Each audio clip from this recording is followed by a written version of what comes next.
The vastness of space had never felt so small to Admiral Torvik.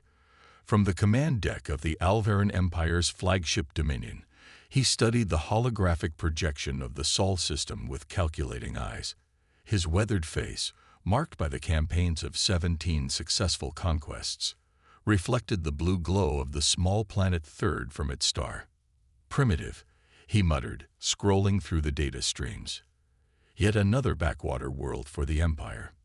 The Dominion had been patrolling the outer reaches of this galactic sector when their long-range scanners detected unusual radio signals.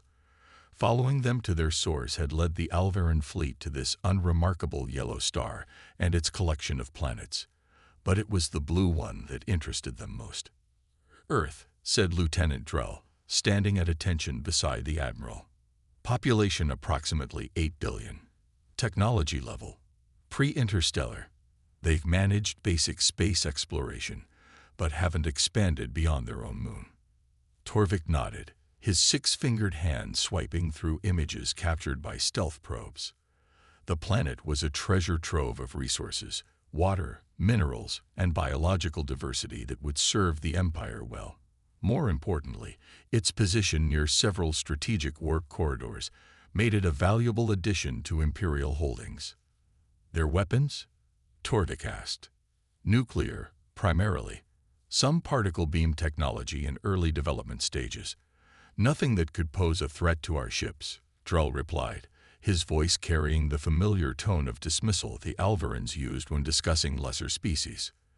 The Admiral zoomed in on images of Earth's cities, sprawling, haphazard constructions that spoke of unplanned growth rather than imperial efficiency. Their vehicles still burned fossil fuels. Their aircraft were primitive. Their attempts at spacecraft were laughably outdated by Alvaran standards. "Show me their governing structure," Torvik ordered. The hologram shifted to display a complex web of nations, alliances, and political entities. Unlike most worlds the Empire encountered, Earth had no unified government. Hundreds of separate countries existed in an uneasy balance of cooperation and competition. "Interesting," the Admiral mused. "They're divided. That will make this easier." Captain Maris, the ship's tactical officer, stepped forward. "Standard procedure suggests we initiate an observation period of at least 60 cycles before contact, Admiral." Torvik waved the suggestion away. "Unnecessary. I've seen enough. These humans pose no challenge to Imperial forces. Their division works in our favor. They'll likely surrender when faced with our technological superiority." He turned to face his command staff, 14 of the Empire's finest officers representing various conquered species now serving the Alvaran cause. Each wore the silver and black uniform that had become feared across 3 galactic arms. "Prepare a first contact package," he ordered. "The standard Imperial introduction. Display of force followed by terms of surrender. Position the battle group just beyond their moon's orbit. Let them see us clearly but keep defense screens at maximum." Lieutenant Drell bowed slightly. "And if they resist, Admiral?" A cold smile crossed Torvik's face, revealing teeth filed to points in the traditional Alvaran military style. "Then they will learn, as 17 systems before them have learned, that resistance against the Empire is merely a prelude to submission." As the Dominion and its escort ships engaged their engines, setting course for Earth, none aboard considered the possibility of failure. None imagined that this small blue planet might be different from all the others. After all, the Alvaran Empire had never known defeat. The conquest of Earth was simply the next step in their inevitable expansion, just another routine annexation for the Empire's records. They had no idea what awaited them. Captain James Miller floated in the observation module of the International Space Station, sipping recycled water from a squeeze pouch. After 6 months in orbit, the novelty of watching Earth spin below had faded, but he still found himself drawn to the view during his rest periods. Tonight, however, his eyes were fixed on Jupiter, visible as a bright dot through the reinforced glass. "That's odd," he muttered, squinting at what appeared to be a shimmer near the gas giant. At first, he thought it might be a smudge on the window or perhaps fatigue playing tricks on his vision. But as he watched, The distortion grew more pronounced. Miller tapped his wrist communicator. Houston, ISS. I'm observing an unusual visual phenomenon near Jupiter. Can you confirm with ground telescopes? The reply came after a brief delay. ISS, Houston. Stand by. Miller grabbed the station's high-powered camera and focused it on the anomaly. Through the lens, he could make out a distinct shape, geometric and clearly artificial, materializing where empty space had been moments before. His heart rate quickened as he documented the object, which seemed to be growing larger. Houston, I'm sending visual data now. This is definitely not a natural occurrence. Within 3 hours, observatories worldwide had confirmed Miller's sighting. The object was massive, at least 5 kilometers across, and it had arrived without triggering any of Earth's early warning systems. More disturbing still were the smaller objects now detaching from it, moving with purpose toward Earth. In Washington, D.C., General Tom Baker burst into the White House Situation Room, where President Wilson was already reviewing preliminary reports. Madam President, we're dealing with a first contact scenario, Baker announced, his normally composed demeanor showing cracks of concern. The object appears to be a vessel of some kind, and it's not alone. Satellite imagery projected onto the wall screen showed at least a dozen smaller craft breaking away from the mothership, their trajectories indicating Earth as their destination. Have they responded to our broadcasts? The president asked. The communications director shook his head. We've sent greetings on all frequencies. No response. What about military options? President Wilson's voice remained steady despite the gravity of the situation. General Baker grimaced. We've put our forces on high alert, but frankly, Madam President, if they can travel between stars and appear out of nowhere, our weapons may be insignificant. Around the world, similar conversations were taking place in government chambers and military installations. China's defense ministry reported tracking 3 of the alien vessels entering their airspace without triggering any alarms. Russia's Space Command detected unusual energy signatures consistent with technology far beyond human capability. At the Greenwich Observatory, Dr. Anna Park watched with a mixture of awe and dread as one of the smaller alien ships hovered over London, seemingly examining the city below. Its metallic surface reflected the morning sunlight, casting strange patterns on the buildings beneath. They're assessing us, she said to her colleague, taking our measure. The aliens made no attempt to hide their presence. Their vessels appeared over major cities across the globe. New York, Beijing, Moscow, Tokyo, Cairo, hovering silently, observing. Earth's military scrambled jets which the alien craft simply ignored, continuing their survey unperturbed. In orbit, Captain Miller recorded everything he could see, including what appeared to be a scan sweeping across the station. His instruments went haywire for 30 seconds, then returned to normal. Houston, they just scanned us, he reported. I think they're cataloging our technology. The response from Mission Control was unusually direct. Understood, ISS. Stand by for further instructions. And James, be careful. As night fell across different continents, billions of humans looked up at their visitors with a mix of fear, wonder, and apprehension.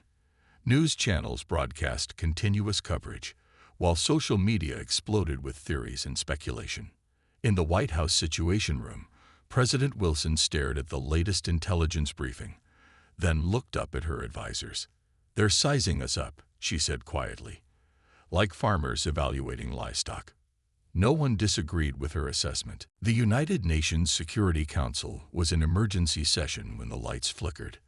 The Secretary General had just called for order amid heated debates about how to respond to the alien vessels, now positioned above every major city on Earth. Representatives from 15 nations fell silent as the air in the center of the chamber seemed to ripple and distort. 3 figures materialized where empty space had been moments before. The diplomats gasped collectively, some instinctively pushing back their chairs. Security personnel reached for weapons, but a gesture from one alien froze them in place, literally immobilized, as if time had stopped for them alone. The central figure stepped forward, standing nearly 7 feet tall with metallic skin that shifted colors like oil on water. Ambassador Kelth of the Alvaran Empire surveyed the room with 4 golden eyes set in a face that was almost, but not quite, humanoid. Representatives of Earth, the alien spoke, its voice resonating without apparent electronic aid. I am Ambassador Kelth of the Alvaran Empire, emissary of Admiral Torvik, conqueror of 17 star systems, and soon-to-be ruler of yours. The Secretary-General stood, visibly struggling to maintain composure. We welcome you to Earth and to the United Nations. We represent the people of this world and wish to establish peaceful. Peace is available to you. Kelth interrupted, through submission. The Alvaran Empire has detected your world, assessed its resources, and determined it shall be incorporated into our holdings. The 2 aliens flanking Kelth activated devices on their wrists, projecting a 3-dimensional map of Earth into the air. Red dots appeared over various locations: major cities, military installations, power plants, and water sources. Your civilization is primitive, continued Kelth, walking around the projection. You have divided your world into artificial territories, wasting resources on conflicts among yourselves. Your technology is rudimentary. Your defenses are inadequate. The Russian ambassador rose to her feet. With respect, Ambassador Kelth, Earth is home to sovereign nations with proud histories. We are not without means to defend ourselves. A sound emerged from Kelth that might have been laughter. One of his companions touched another control, and footage appeared of Earth's military aircraft attempting to approach the alien vessels. The pilots clearly had no control over their craft, which were being moved like toys by invisible forces. Your most advanced weapons cannot penetrate our defensive fields, Kelth stated flatly. Your nuclear arsenals would be neutralized before launch. Resistance would only result in unnecessary destruction. The holographic display changed to show beautiful cities unlike anything on Earth, vast structures seemingly built from light and metal, inhabited by various species living under Alvaran rule. The Empire offers you order, stability, advancement, Kelth continued.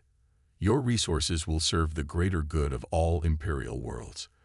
Your people will find purpose as citizens of the greatest civilization in this galactic sector. The American representative stood next. And if we decline your generous offer? Kelth's upper eyes narrowed slightly. That would be unwise. The hologram shifted again, now showing planets transformed into barren wastelands, cities in ruins. The implied threat needed no explanation. You have 30 of your Earth days to prepare for integration, Kelth announced. Disband your separate governments. Cease military operations. Prepare your population for imperial administration. The Chinese delegate spoke up. This is outrageous. We demand. With a casual gesture, Kelth silenced the man, not by freezing him like the security guards, but by simply removing his ability to produce sound. The delegate clutched at his throat in panic. The Alvaran Empire does not negotiate with pre-interstellar civilizations, Kelth stated. This is not a discussion. It is an inevitability. 30 days. Prepare yourselves. The Secretary-General remained standing, hands gripping the podium to hide their trembling. Ambassador Kelth, we request time to consult among ourselves. This decision affects billions of lives. Kelth seemed to consider this. Your consultation makes no difference to the outcome, but you may have your time. We will return for your formal submission.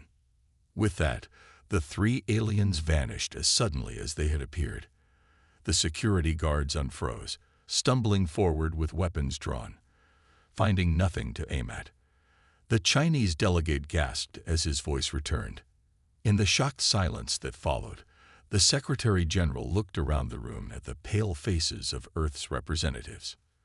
Ladies and gentlemen, she said quietly, we need to talk. The emergency bunker 50 meters beneath the Swiss Alps was never meant to host this many world leaders at once.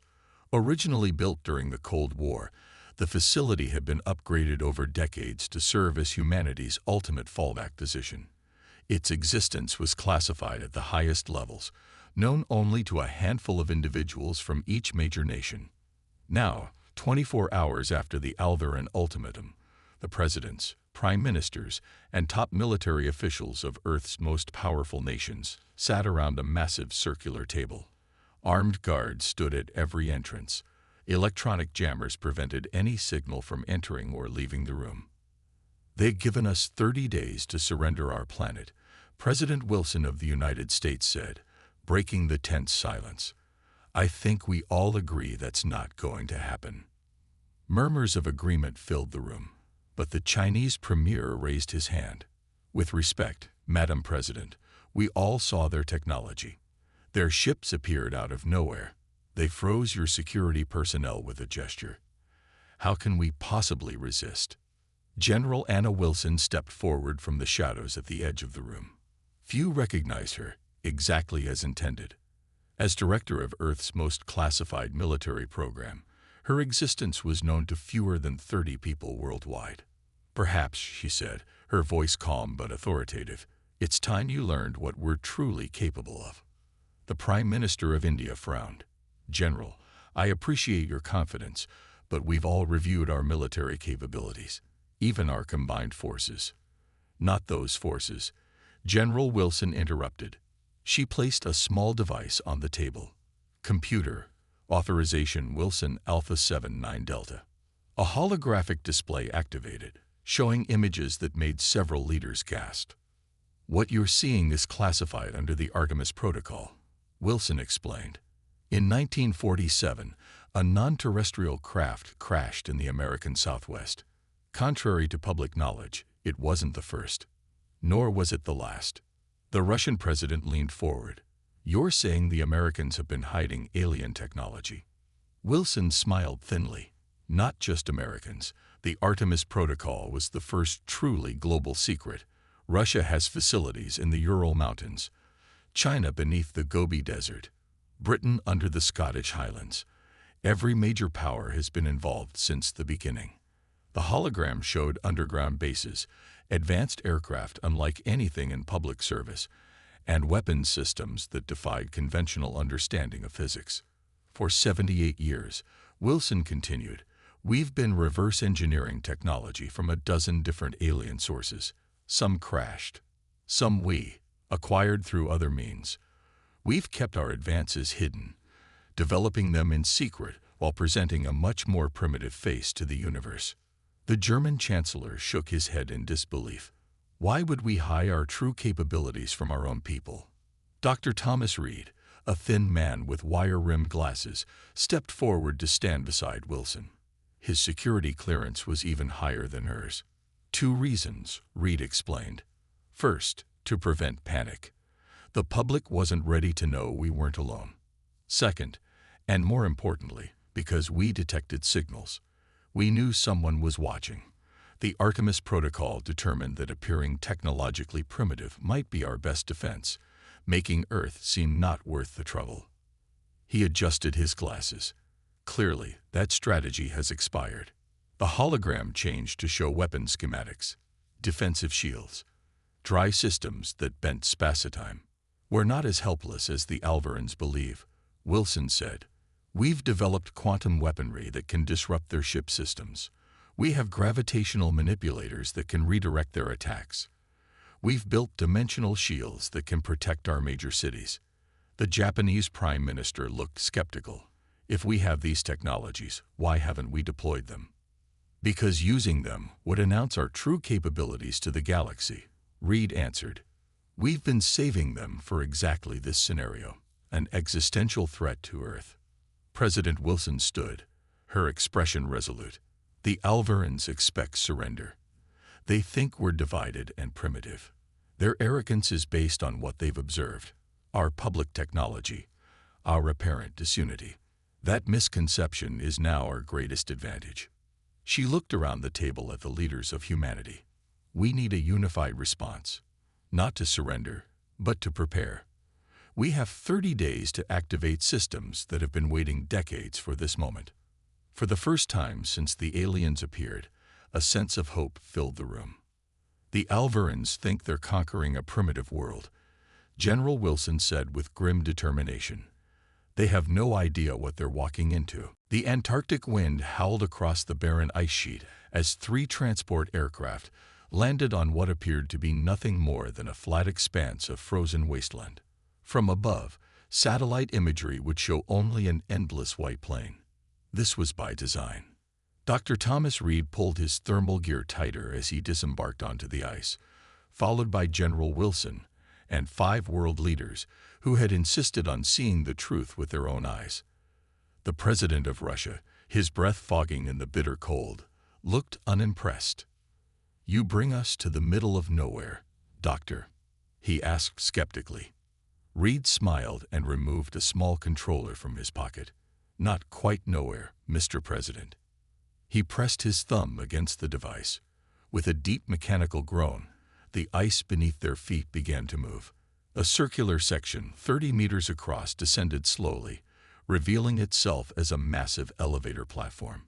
The group stood in stunned silence as they sank below the surface, the ice closing seamlessly above them. "Welcome to Sanctuary Deep," Reed said as lights activated automatically around them. One of 7 primary Artemis facilities worldwide. The elevator continued its descent for nearly 3 minutes before opening into a cavernous underground space that extended beyond their line of sight.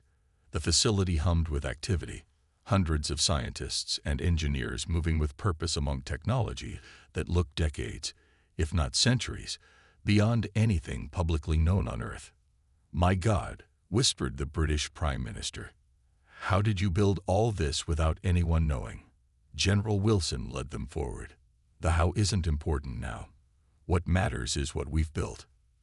They passed through security checkpoints into increasingly restricted areas.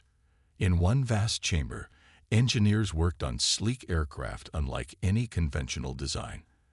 Their surfaces seemed to absorb light rather than reflect it. "Gravitational displacement vehicles," Reed explained. "They don't fly so much as fall in their chosen direction by manipulating local gravity fields. Top speed is approximately 30,000 kilometers per hour in atmosphere, considerably faster in space." The Chinese president examined the craft with obvious interest. "And weapons?"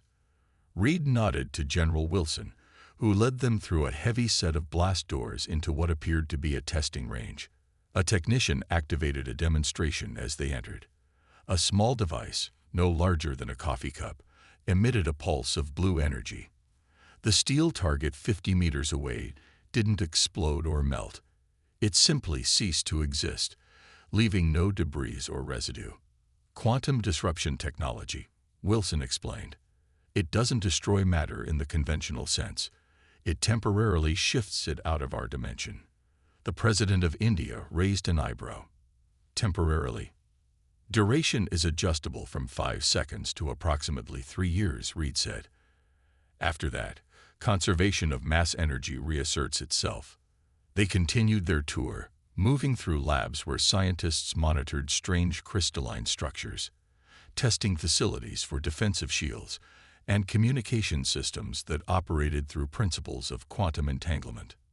In the central command hub, a massive holographic display showed the positions of all Alveran ships currently in Earth's solar system. Each was being tracked by sensors that had remained inactive until now. "But why keep all this secret from your own governments?" the German chancellor asked, still struggling to process what he was seeing. Reed's expression grew solemn. "History has taught us that technological leaps often lead to devastating wars. The Artemis Protocol determined that these advances needed to mature away from political and military pressure, to be used only when absolutely necessary for human survival." He turned to face the leaders directly. "That time has come." General Wilson activated another display showing facilities around the world now coming online. Deep beneath the Mariana Trench, inside a hollowed mountain in Asia, below the Sahara Desert. "For decades, we've been preparing for this day," she said. "Each facility houses different components of our defensive network. Together, they form a planet-wide shield and response system." A technician approached with a tablet. "General, All systems are now at activation readiness. The dimensional shields can be deployed worldwide within 4 hours. Wilson nodded, then looked at the assembled leaders. The Alvarans expect to find a primitive world ripe for conquest. Instead, they'll face technology that rivals or exceeds their own. But we need your unanimous authorization to fully activate the Artemis Protocol's defensive capabilities. The world leaders exchanged glances, decades of international rivalry momentarily set aside in the face of existential threat. "This changes everything we thought we knew," the American president said quietly. "But it changes nothing about our response to the Alvarans." One by one, they nodded their agreement. "Activate everything," the Russian president said firmly. "Let's show these aliens that Earth is not what they think it is." The appointed day of Earth's surrender arrived with a pale winter sun rising over New York. The United Nations building stood surrounded by an unusual quiet, the area having been evacuated for 3 blocks in every direction. Inside the Security Council chamber, only a small delegation waited, rather than the full assembly the Alvarans might have expected. Director Mark Anderson sat alone at the central table, a simple wooden box placed before him.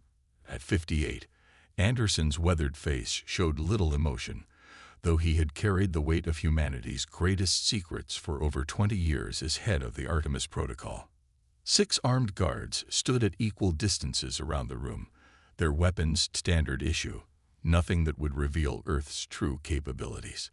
At precisely noon, the air shimmered as before, and the Alvaran delegation materialized. Ambassador Kelf stood flanked by 4 guards, their armor more elaborate than during the first visit. Behind them appeared Admiral Torvik himself, making his first appearance on Earth's surface. "The time for decision has ended," Torvik announced without preamble, his voice deeper and more resonant than Kelf's. "The Alvaran Empire claims this world and all its resources. Your surrender will be processed immediately." Anderson remained seated, studying the aliens with calm interest. "Thank you for coming in person, Admiral. My name is Mark Anderson. I represent Earth's unified response."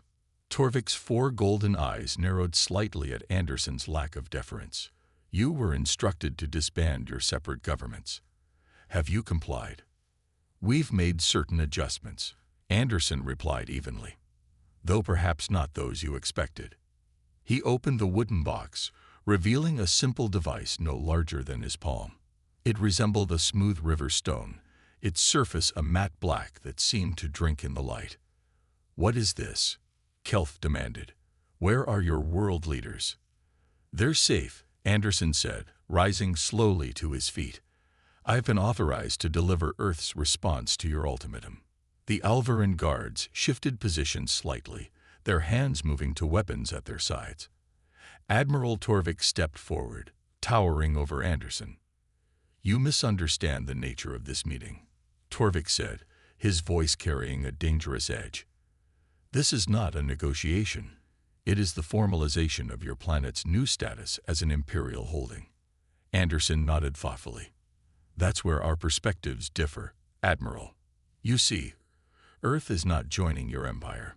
Now or ever, we will remain independent."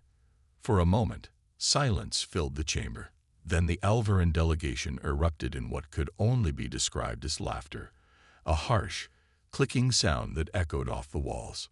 "Your bravery is noted, human," Torvik said when the laughter subsided. "But futile. Perhaps a demonstration of imperial power would clarify your situation." He raised a 6-fingered hand, activating a communication device on his wrist. "Command, target the human military installation in the region they call Nevada, and execute a precision strike." Anderson remained unmoved. "I wouldn't do that, Admiral." "Your warning is irrelevant," Kelf interjected. "The strike has already been launched." "No," Anderson said quietly. "It hasn't." He touched the black device on the table. A soft blue light pulsed once beneath his finger. In orbit above Earth, 3 Alvaran warships, including the one targeting the Nevada facility, simply vanished. No explosion, no debris, just empty space where massive vessels had been moments before. The change in the Alvarin's demeanor was immediate. Torvik's hand froze mid-gesture, his golden eyes widening in what could only be shock. The guards reached for their weapons, but stopped when Anderson raised his hand slightly. "What have you done?" Torvik demanded, his imperious tone replaced by something closer to disbelief. "I've demonstrated that your assessment of Earth was fundamentally flawed," Anderson replied calmly. "Those ships haven't been destroyed, merely relocated to a holding dimension. Their crews are unharmed. For now." He stepped closer to Torvik, looking up at the much taller alien without a trace of fear. "This is not a negotiation. It is our sole warning. You may leave our solar system peacefully, or you may witness what happens to those who threaten Earth." Ambassador Kelth hissed something in their native language to Torvik, who silenced him with a gesture. "Impossible," the Admiral said, though with less certainty than before. "Your planet shows no signs of such technology." Anderson's face remained impassive. "That was by design, Admiral." He touched the device again, and a holographic display appeared showing the remaining Alvarin fleet. Small targeting markers appeared on each vessel. "You have 1 hour to recall all your forces and depart our system," Anderson stated. "After that, we will remove every trace of the Alvarin Empire from our skies. The choice is yours: peaceful coexistence, or learn exactly why no empire has ever successfully conquered Earth." The gravity of the situation settled visibly on Torvik's shoulders as he realized he was not facing the primitive civilization he had expected. For the first time in his long career of conquest, the Admiral found himself contemplating retreat. Admiral Torvik's composure cracked like thin ice under pressure. His golden eyes darted between Anderson and the holographic display showing his fleet, his supposedly invincible fleet, now marked with targeting symbols by a species he had dismissed as primitive. "This is some form of deception," he declared, though the uncertainty in his voice betrayed his growing doubt. "No pre-interstellar civilization possesses dimensional technology." Anderson remained calm, hands clasped behind his back. "You're operating under 3 critical misconceptions, Admiral. First, that Earth's public technology represents our true capabilities. Second, that our divisions are weaknesses rather than a carefully maintained appearance. And third, perhaps most dangerously for you, that we haven't encountered others like you before." He gestured to one of the guards, who brought forward an ancient-looking metal container. Anderson opened it, revealing what was unmistakably an Alvarin communication device, but of a design clearly decades older than current Imperial technology. "This came from an Alvarin scout ship that crashed in Earth's oceans 73 years ago," Anderson explained. "Your empire wasn't the first to consider Earth a target. You were simply the first to announce yourselves so boldly." Torvik's expression shifted from disbelief to growing comprehension. "The other lost expeditions," he whispered. "The missing survey teams over the centuries. Some crashed due to natural phenomena," Anderson acknowledged. "Others were helped along when they displayed hostile intent. All contributed to our understanding of the threats waiting among the stars." The holographic display shifted, now showing historical footage. A sleek craft not of human design disintegrating over the Pacific in 1973. Another being escorted away from Earth by what appeared to be terrestrial fighters that moved in impossible ways in 1989. A third neutralized by weapons that left no visible trace in 2004. "We've been watching the stars far longer than you've been watching us, Admiral," Anderson said quietly. "What you interpreted as primitive radio signals were merely what we allowed you to detect." Ambassador Kelth stepped forward, his earlier arrogance replaced by diplomatic caution. "If what you claim is true, why reveal yourselves now? Why not continue this deception?" Anderson's eyes hardened slightly. "Because your empire forced our hand with threats against our people. We prefer to remain quietly prepared rather than displaying our capabilities to the galaxy. That choice was taken from us." He touched the black device again, and in orbit, the 3 displaced Alvarin warships reappeared, but not where they had been. Now they floated harmlessly in high orbit, their weapon systems visibly offline. "That is our demonstration of good faith," Anderson stated. "Your ships and crews returned unharmed. Consider it a gesture of our preference for peace over conflict." The tension in Torvik's posture was evident as he processed this reversal of fortune. In all his years conquering worlds for the Empire, he had never encountered this scenario, coming as a conqueror only to discover he was outmatched by those he had intended to subjugate. "The Empire has never retreated," he said stiffly, a final attempt to maintain dignity. Then perhaps, Anderson suggested, this is an opportunity for the Empire to evolve, to discover that cooperation can be more beneficial than conquest. He stepped closer to Torvik, his voice lowering. "Our intelligence suggests the Alvaran Empire faces growing challenges on its borders. The Meridian Alliance presses from the north. The Collective expands from the east. Your resources are stretched thin. A peaceful relationship with Earth might prove more valuable than an expensive occupation." The shock that passed across Torvik's face confirmed the accuracy of Earth's intelligence. "We have only one demand," Anderson continued. "Earth and the Sol system remain independent, recognized as sovereign territory. In exchange, we're open to cultural exchange, scientific cooperation, and eventually, trade relations. The choice is yours, Admiral. Make history as the diplomat who established first peaceful contact with Earth, or as the last Alvaran to attempt its conquest." The chamber fell silent as Torvik considered his options. His eyes met Anderson's, searching for weakness but finding only resolve. Finally, the Admiral straightened to his full height. "It seems," he said with reluctant respect, "that the Alvaran Empire has much to learn about Earth." He extended a six-fingered hand in what must have been a culturally significant gesture. "I will recommend to the Imperial Council that Earth be classified as a sovereign power rather than a potential colony." Anderson nodded, allowing himself the smallest smile. "A wise decision, Admiral. One that benefits us both." As the Alvaran delegation prepared to depart, Torvik paused. "You realize that news of Earth's capabilities will spread. Others will come, perhaps with greater forces." "We're counting on it," Anderson replied.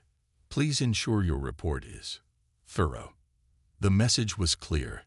Let the galaxy know that Earth was not the primitive world it appeared to be. Sometimes the best defense was not secrecy, but the right kind of reputation. When the Alvarans had vanished, General Wilson stepped from the shadows of the chamber where she had been observing. "Do you think they'll honor the agreement?" she asked. Anderson watched the holographic display as the Alvaran fleet began moving away from Earth, heading toward the outer system. "They will," he said with certainty, "because they now understand what too many species learned too late." "What's that?" Wilson asked. Anderson turned to face her, his expression solemn.